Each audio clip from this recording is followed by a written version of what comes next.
Hola, bienvenidos a Academia Internet. Hoy vamos a estudiar Ecología de las poblaciones, comunidad y ecosistema. ¿Recuerdas este esquema? Lo vimos en los primeros capítulos de biología. Pues bien, tenemos aquí la jerarquía de organización de la materia viva. En ese momento habíamos hablado de que existe una jerarquía en la organización de la materia viva. Habíamos descubierto tres niveles: el nivel químico, el nivel biológico y luego el nivel ecológico, que comprendía precisamente al organismo, a la población, la comunidad y por supuesto el ecosistema y finalmente la biosfera. Muy bien, vamos a ver esto ahora en detalle. Los niveles de organización en ecología. Para empezar, tenemos el organismo, ¿verdad? Que puede ser cualquier ser vivo, de cualquier especie, por ejemplo un gato, un perro, un topo, una comadreja, en fin. Características: sobrevivencia y reproducción, y se le considera, atención a este detalle, la unidad de selección natural. Luego tenemos a la población, que vendría a ser el conjunto de individuos, de organismos que pertenecen a la misma especie y que ocupan el mismo hábitat. Tú dices, pero ¿qué significa eso de especie? Muy bien, es importante aclarar ese detalle porque especie quiere decir el conjunto de individuos que poseen el mismo genoma. Por lo tanto, producirán una descendencia fértil. Por ejemplo, una población de ballenas en el Golfo de California. En fin, una población de amibas en un estanque. Una población de cedros, en fin.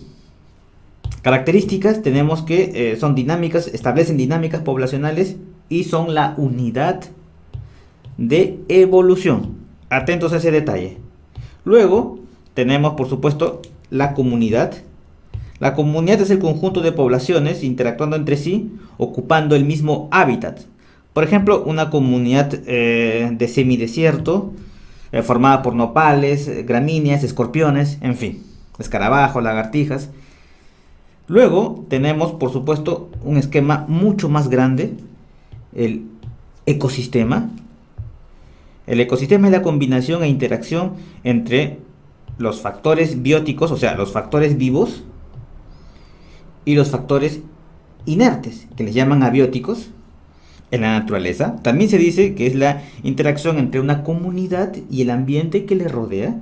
Por ejemplo, una charca podría ser un ecosistema, lagos, océanos, un bosque. Esto lo vamos a ver en más detalle. Y finalmente tenemos, por supuesto, la biosfera y otro concepto que es el de el bioma.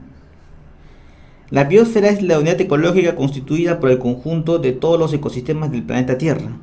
Es la parte de nuestro planeta, por supuesto, que está habitada por todos los seres vivos. ¿Y qué es eso de bioma? Vamos a primero poner aquí la biosfera. Bueno, y que involucra, por supuesto, procesos globales. Los biomas son un conjunto de comunidades que ocupan la misma área geográfica. Por ejemplo, un bosque templado, un bosque de coníferas, el desierto, la taiga, la tundra. Eso lo vamos a ver en unos minutos. Bueno, estos son los niveles de organización en ecología.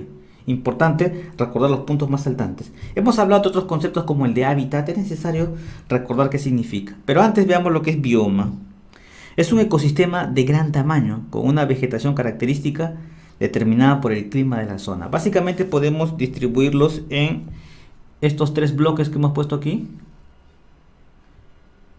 Tenemos el cálido, el templado y el frío.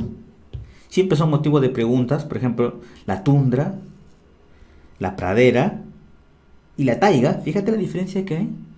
El bosque templado, la estepa, el desierto templado, por supuesto. También hay desierto cálido, la sabana y el bosque tropical.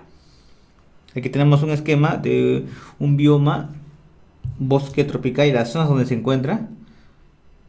De ahí las características, ¿verdad? Entonces ya sabemos lo que es bioma, concepto importante en ecología. Y ahora vamos a diferenciar el concepto de hábitat y nicho ecológico.